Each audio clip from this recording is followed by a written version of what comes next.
Cricket के sixer को, cricket के छक्के को ये छक्का समझ गए और फिर बोले कि मैं तो वो हूं जो अकेला आया हूं, अकेला ही चला जाता हूं। हमने तो कभी नहीं पढ़ा कि छक्कों की भी शादियां हुआ करती हैं। अब मैं कह रहे थे कि आप अकेले अकेले क्यों कर रहे थे? भाई मैं तो अकेले ही हूं और अकेले ही आया हूं और अकेले ही जाना है। मैं तो अकेले जाऊंगा महोदय। हाँ, मॉल में भी जाता। नहीं, बॉल नहीं, मैं ये कह रहा हूं। लेकिन ये कैसे खेलते थे इसका मैं एक समाचार पत्रों को देख रहा था। मैंने कहा नेता विरोधी दल बहुत बड़े खिलाड़ी होंगे तो हो सकता हम इनका नाम किसी पुरस्कार के लिए भेज दें। भाई यूपी के किसी खिलाड़ी को मिले तो हमारे लिए तो ये बहुत अच्छी बात होनी चाहिए। हमने अभी तमाम खिलाड़ियों को नौकरी के दिए। अभी याद करिए, हमने एक अभी नायब तहसीलदार बनाया, यादव ओनर का, अच्छा खिलाड़ी है यूपी का। हमने भेदभाव नहीं किया, वो योग्य था।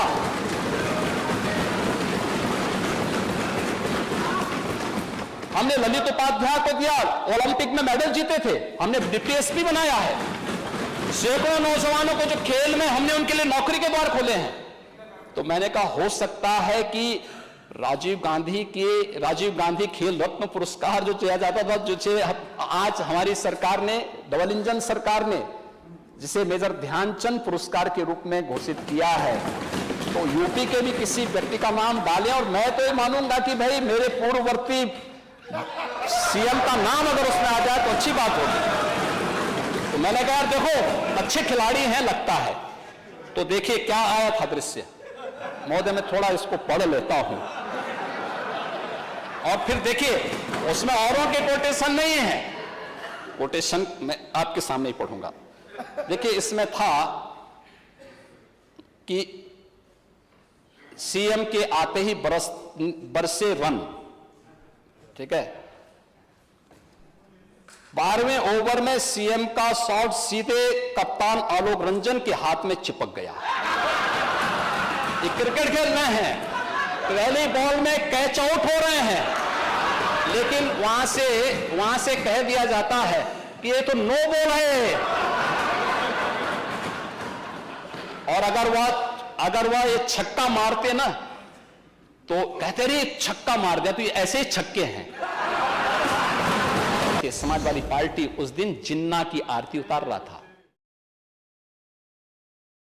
जब हम राष्ट्र गौरव की बात करते हैं, याद करिए जब हम राष्ट्रीय एकता दिवस, सरदार वल्लभ भाई पटेल जी की पावन जयंती को आदरणीय प्रधानमंत्री जी के आह्वान पर हम लोगों ने राष्ट्रीय गौरव दिवस के रूप में मनाया, राष्ट्रीय एकता दिवस के रूप में मनाया।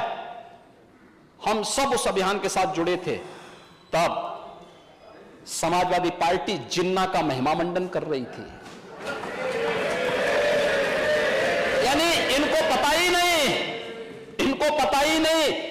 एक तरफ 31 अक्टूबर की तिथि राष्ट्रीय एकता दिवस के रूप में पूरे देश के अंदर मनाया जा रहा है। केवड़िया, जहां पर सरदार वल्लभ भाई पटेल जी की, लौह पुरुष सरदार वल्लभ भाई पटेल जी की सबसे बड़ी प्रतिमा स्थापित हुई है, और हर एक जनपद में कार्यक्रम हो रहे थे, अलग अलग स्तर पर कार्यक्रम हो रहे थे। एक तरफ सरदार वल्लभ भाई पटेल भारत की एकता के शिल्पी, जब हम उन्हें सम्मान देने का काम कर रहे थे, समाजवादी पार्टी उस दिन जिन्ना की आरती उतार रहा था। ये तो इनकी स्थिति है। इनको राष्ट्र को जोड़ने वाला और राष्ट्र को तोड़ने वाला किसमें भी अंतर महसूस नहीं। इसलिए मैंने कहा कि शक्ति देना आसान है लेकिन बुद्धि देना कठिन है। आप जैसा अनुभवी व्यक्ति सचमुच हर बार चले जाते हैं, बार बार अपमानित होते हैं। महोदय तब देखिए शिवपाल जी ने तब फिर टिप्पणी की थी। शिवपाल जी उस समय कैबिनेट मंत्री थे। देखिए कुछ चीजें तो बहुत होती हैं। भाइयों बिन होई न प्रीति, भगवान राम ने बात कही थी, मैं उस पर भी अभी चर्चा करूंगा। उन्होंने, मैं आपको पूरी चौपाई सुना देता हूं। उन्होंने कहा था विनय न मानत जलधि जड़, गए 3 दिन, बोले राम सकोप तब,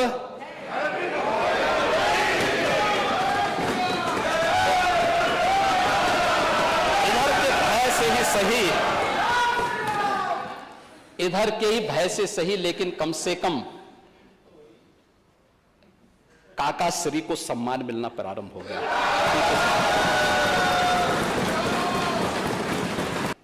कि कम से कम इधर के बहाने आपने काका श्री को ही सम्मान देना शुरू कर दिया। और शिवपाल जी, सचमुच में जब आपको देखता हूं तो मुझे महाभारत का दृश्य याद आने लग जाता है। आप जैसा अनुभवी व्यक्ति सचमुच हर बार चले जाते हैं, बार बार अपमानित होते हैं। आपके अनुभव, आपके संघर्षों का लाभ समाजवादी पार्टी को नहीं लेना चाहिए। और अरे आप चिंता मत करिए, देखिए हम उनका सम्मान करते हैं, वो हमारे वरिष्ठ सदस्य हैं और उनको जो है ये सम्मान मिलना भी चाहिए। नहीं, क्यों नहीं मिलता? मैं आज जैसे आपसे मिलता हूं वैसे मैं उनसे भी मिलता हूं, और क्यों नहीं मिलेंगे? हाँ, क्यों नहीं, बार बार मिलते हैं, बार बार मिलते हैं। नहीं, उनकी सिक्योरिटी भी उनको दी जानी चाहिए। और सिक्योरिटी मुझे लगता है जितने जरूर आप कह रहे हैं, जरूर करेंगे। आपने सिफारिश कर दी है, जरूर उनको मिलनी चाहिए, जरूर मिलनी चाहिए। और चाचा को भी अपने स्वाभिमान को बनाए रखना चाहिए।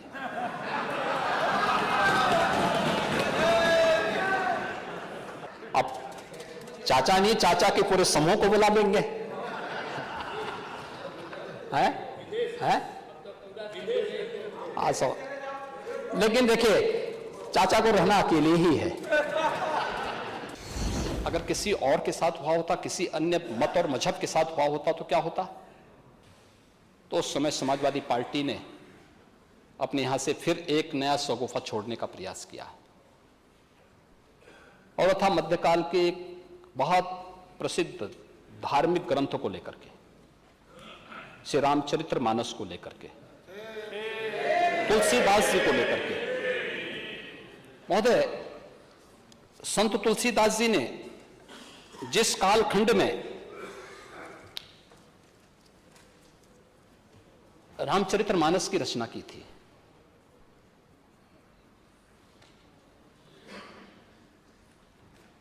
उन जैसा साधक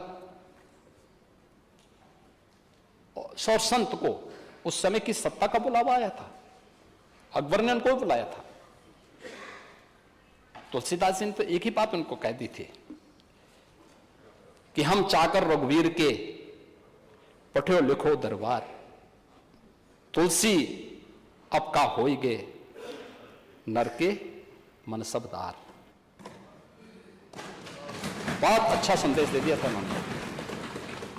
और उन्होंने कहा, देखिए हमारा तो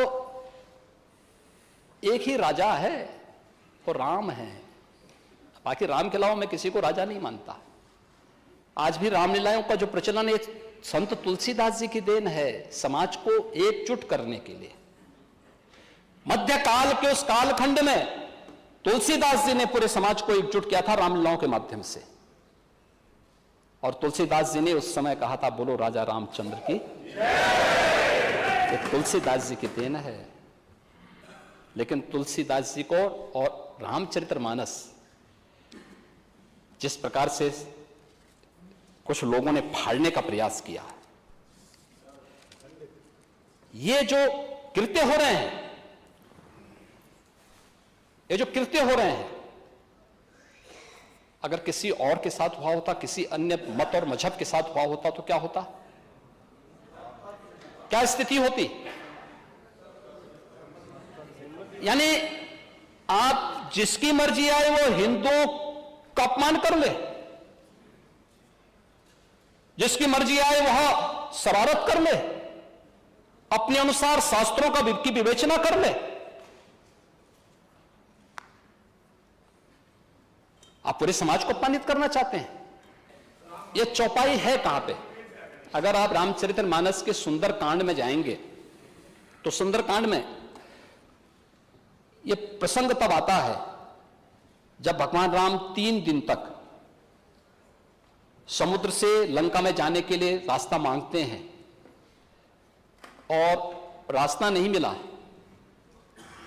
तो पहली चौपाई तो मैंने पहले बता दी थी, जब उन्होंने कहा कि भय बिन होई न प्रीति।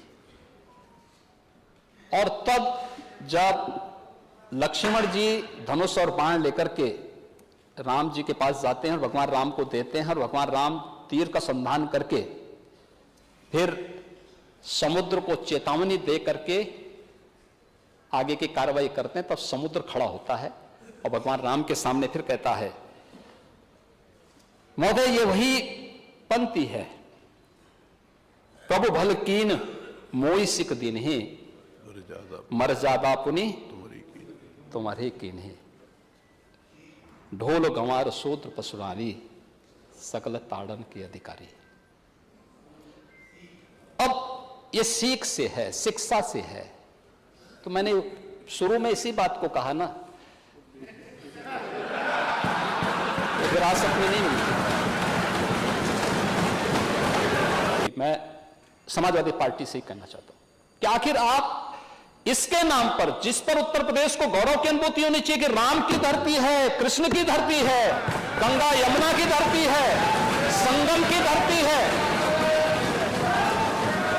और उत्तर प्रदेश की धरती पर रामचरितमानस और वाल्मीकि रामायण जैसे पवित्र ग्रंथ रचे गए, जिस उत्तर प्रदेश वासियों को गौरव की अनुभूति होनी चाहिए, आप उस पवित्र ग्रंथ को जला करके क्या देश और दुनिया में रहने वाले 100 करोड़ हिंदुओं को अपमानित करने का काम नहीं कर रहे हैं?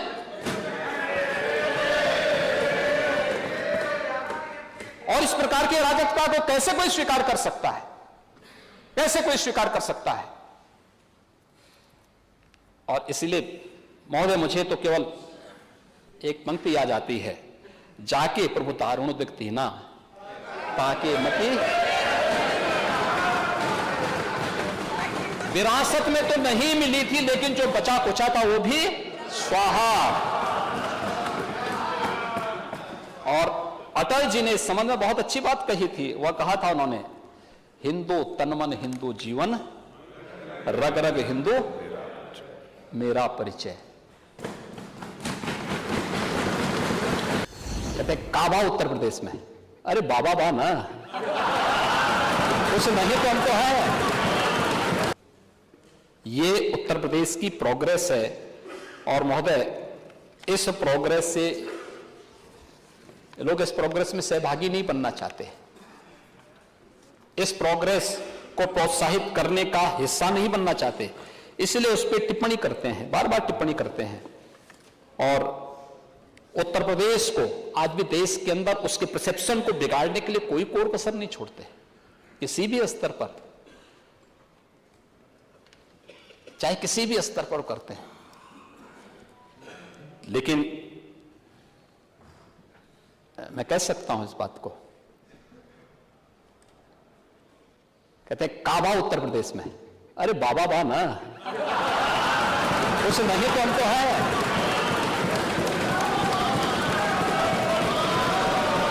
उससे भी परेशान है।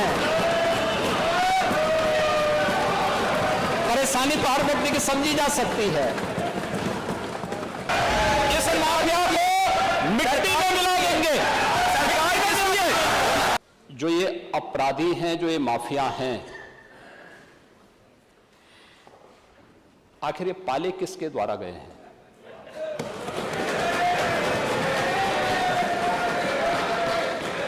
बात जवाब आ जाए। ये जब अभी आपका नाम तो नहीं जाएगा, आपने के खिलाफ जवाब आ जाए। जिस माफिया के खिलाफ किसी का नाम तो नहीं है ना, किसी का नाम तो सच नहीं कि समाजवादी पार्टी ने उन्हें सांसद बनाया था,